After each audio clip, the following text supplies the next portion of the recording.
Welcome viewers to yet another episode of the It Depends podcast.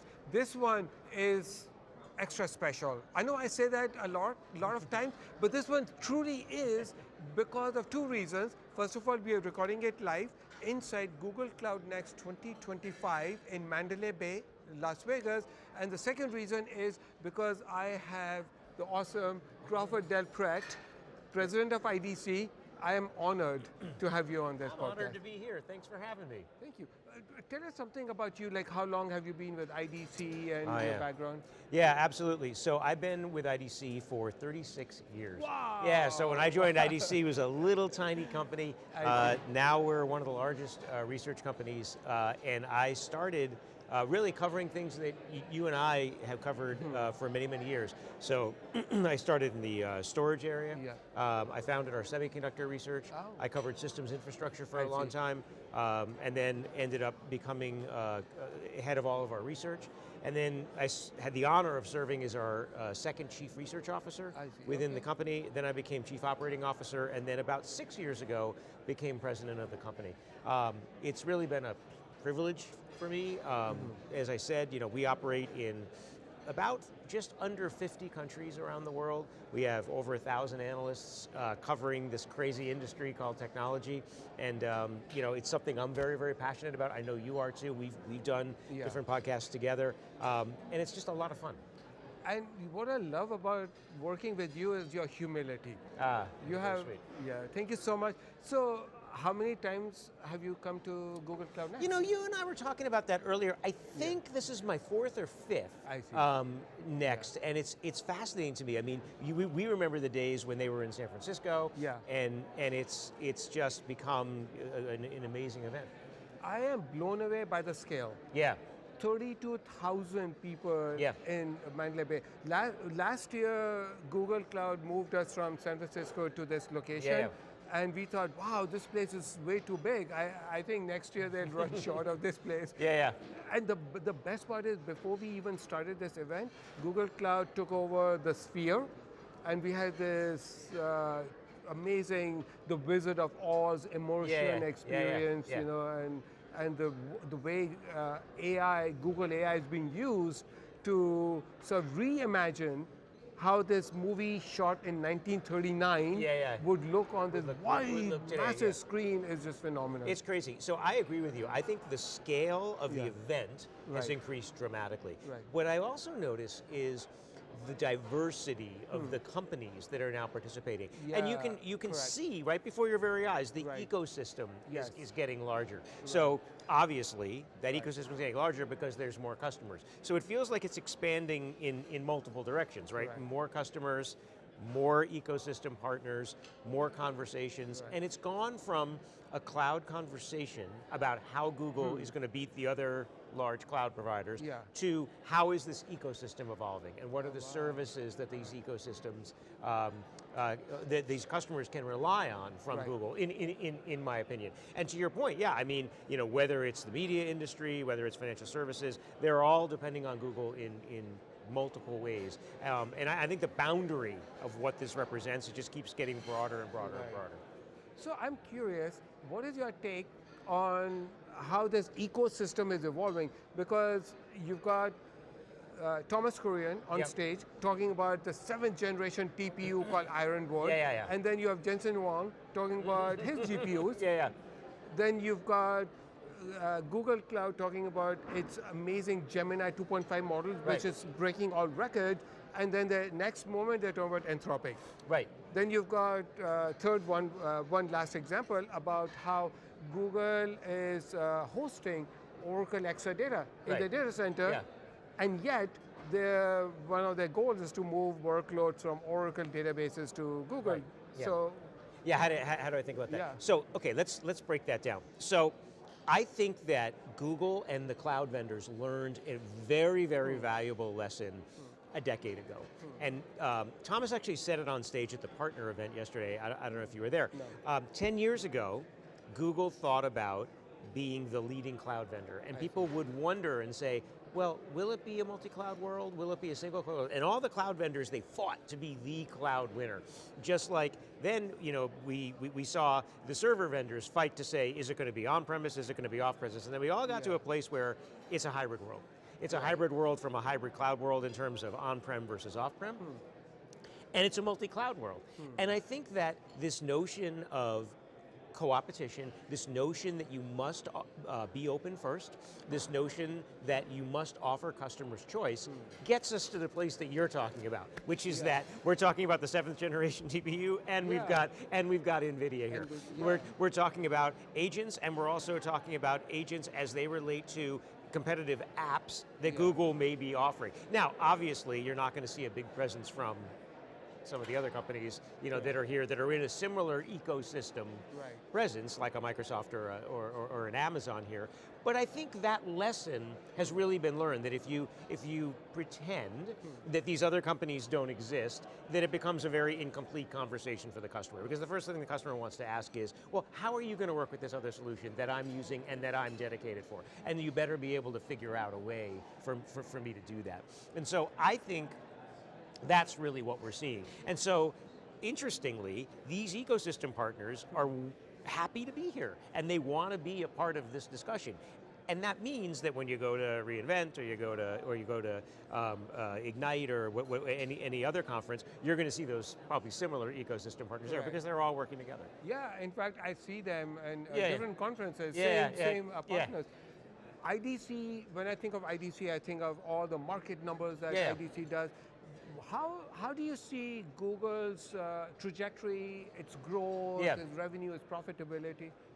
I mean, look, Thomas has done an unbelievable job, right? I mean, off of a smaller base, this thing has been growing at about 30%, which, if you look at the overall infrastructure as a service market, it's growing at about 20%. So he's outgrowing the overall market, but now he's getting to a point where he's getting more comparable to some of the size of some of the cloud vendors that are out there. I think that this moment of differentiating simply on coming in and differentiating on AI has kind of now passed, where now they're able to have a much more complete conversation about all the services that they can offer. And I think that they're doing it across two areas. I think security is a big part of that strategy with the acquisitions of Mandiant a number of years ago, and now Wiz, which of course hasn't closed yet. And then also agents. Agents are a moment for them to be able to come in and change the conversation and really catch up.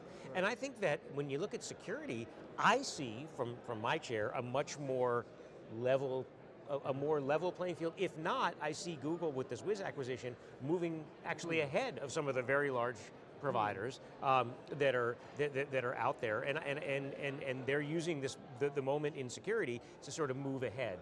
Not move ahead in terms of leading the entire industry, but move ahead in terms of some of the competitors that are out there. Multi-cloud. So supporting multi-cloud with security, offering more of a single platform for security, and then of course bringing agents and AI into that. So I think that when you think about how they're doing, the progress that Thomas can point to over the last, I'm making this up, maybe 6 years or 7 years in that time frame, is really quite extraordinary. I mean, people I think were wondering what kind of progress Google was going to make, and the reality is they've made tremendous progress, and the numbers play that out. Can I ask you a technical question? Let's find out. Okay. you can ask it. I can ask. So I want to ask you, what is an agent in your mind? Oh, sure. What's agentic AI? Yeah. So in my mind, an agent is a piece of code that takes an action on behalf of a request. Today, that's made by a person. Right. In a very simple. Now I understand there's automated agents and there's agents that can semi-autonomous. Well, I think the process is semi-autonomous, and that semi-autonomous process means that agents may be able to link to other agents and be able to collect information. But the reality is, these agents cannot. They have to be semi-autonomous. They can't operate unsupervised today. So I think that when you start thinking about the evolution of agents, I think the questions of what happens to application vendors over time, whether application vendors spend more time focusing on their presentation layer, or they spend more time focusing on the data structures that they have. I think that remains to be seen. I think that we don't give investment advice at IDC, but boy, I think the area of orchestrating agents is going to be a super hot area because there's going to be so many agents out there over the course of the next few years. I think that's going to be a huge area of investment. But make no mistake, I think that the combination of generative AI and agents, finally, you and I have been in this industry so many years, is going to offer the possibility of unlocking the value of your unstructured data. And finding information, being able to query your unstructured data in a way you were never able to do before. So there is always a view from a vendor side and then from an end user side. Yeah. And sometimes it's also a bit of a dangerous game where, if we get ahead of where the end users are, and we are like, I have the best solution, and they're like, well, what's the problem? So you talk to a lot of customers. What is the customer's end user's perspective about agents? Oh, yeah, sure. So the end user perspective on agents is they don't know where to start. Okay. They don't know where to. They're confused. Actually, they're terrified. They're terrified because they know they have to do something. Right. They know that it's going to be expensive. Agents are hard. Right. They're expensive. Right. The cost of doing something wrong is even more expensive. From a number of different. You might get the wrong answer. You might not get something that's valuable to your customers. So to your internal customers or even your external customers. So I think customers need guidance on how to start, where to start, how you can put easy wins, points on the board, if you will. And I think that something that I haven't heard enough about is the role of the SIs, the role of the Accentures, the role of the Deloittes, the role of the Capgeminis in this process. I think they're in a position uniquely to help a customer arbitrate this journey, visualize where they can find value, and frankly, I don't think I've heard enough from those vendors in this journey. But that's what I hear is that the customers are a bit frozen. Let me make one more point on that, and that is that I think that to your point, we're in a very dangerous place right now, and that place is that we have what do they call it? The new hot thing, right? And the new hot thing is agents. The reality is we really haven't squeezed the lemon with all the, and even close out of simply generative AI. And there's so much more value just in generative AI before you start thinking about the adding agents onto that. And so I think that just for generative AI and standard use cases and the progress that Google's making with things like Gemini 2.5 or any of the other generative AI solutions that are out there, I think that the conversation for vendors needs to move to, let's not have a conversation about agents or just standard generative AI. Let's have a conversation about the job you're trying to get done. Exactly. Let's have a conversation about that, and then we'll figure out the right solution for you. And I think that has to really start with the consulting arms of these companies and with the systems integrators. The reason I'm asking these questions is because deep down I have this, this fear that, maybe we may be moving a bit too fast. I'm a huge believer of agents. I've written documents. I've tried to stay ahead of it. But then I'm like, what if, the expectations don't meet where the technology is? And so we have we built up all these expectations. So well, we've also built a lot of infrastructure. Exactly. In fact, some companies are now scaling back. And so, in IDC, do you have a idea of what kind of ROI are people getting from AI? Not Agentic, but just Gen AI. Just Gen AI. So it's very early, right? So we're actually building a maturity model, and we can see that the vast majority of customers are either in the first two stages, sort of just getting started, or or sort of engaging. But they've kind of gone from what we call at IDC the Gen AI scramble, which is kind of what they did. And now they're in the proof of concept stage, and now they're starting to build out their POCs, and the majority of companies are sort of out of that scramble and into that POC stage. But we're a long way from being able to say, I'm actually getting a tremendous amount of value in these. So what we've done at IDC is we've generated many hundred of use cases. Right. And we're talking with customers about those use cases, and we're trying to put a size on those use cases, and so basically say, how much dollars are going to be spent on drug discovery, how much dollars are going to be spent on advancing customer service, how much are going to be spent on, you name it, and so understanding those use cases, working with customers on those use cases to understand how they can put those use cases in motion. That's what we're spending a lot of time on. So we're spending it sort of in two areas. One is helping our customers take advantage of Gen AI, and then of course we're using it internally. And we're using it in different ways to scale this business, which is really a people-based business, and try to make those analysts more effective over time. Do you sometimes feel that we are putting the agentic label on stuff that really should not be an agent? Like you call an API to an LLM, right? And to do what? Content summarization. Yeah. And you say, I have a content summarization agent. Nah,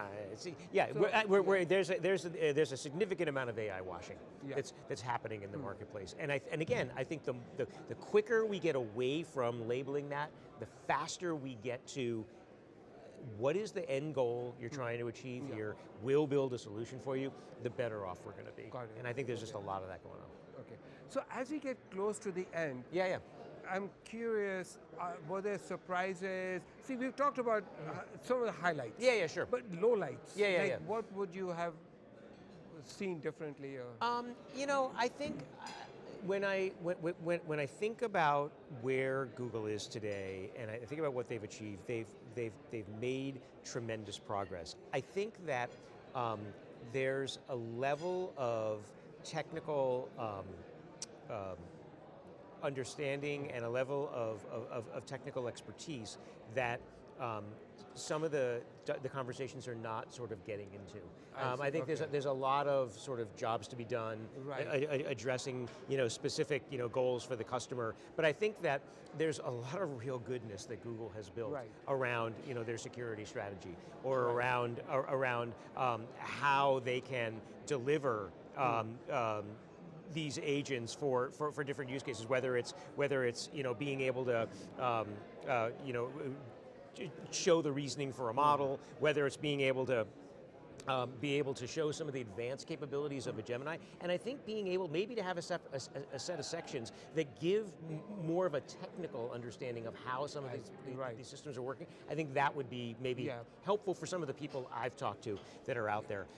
Look, I think that maybe giving some of the partners more of a voice on the stage in terms of how the partners are differentiating with Google. I think there was some of that, but I'd love to see even more of that as well, because I think it really is about the power of the ecosystem. So Crawford, as we come to the end, this question may come as a bit of a surprise. Yeah, it's okay. I'd love to end on a very unexpected note. Okay. Tell us something about yourself that the general world does not know, like your hobby, non-technical stuff. So look, I am passionate about this industry. I'm passionate about how this industry is changing the world, and I've dedicated so much of my life to it. And so, from a hobby standpoint, or I am really a technical guy. I spend a lot of time studying this stuff. I spend a lot of time. I get this a lot.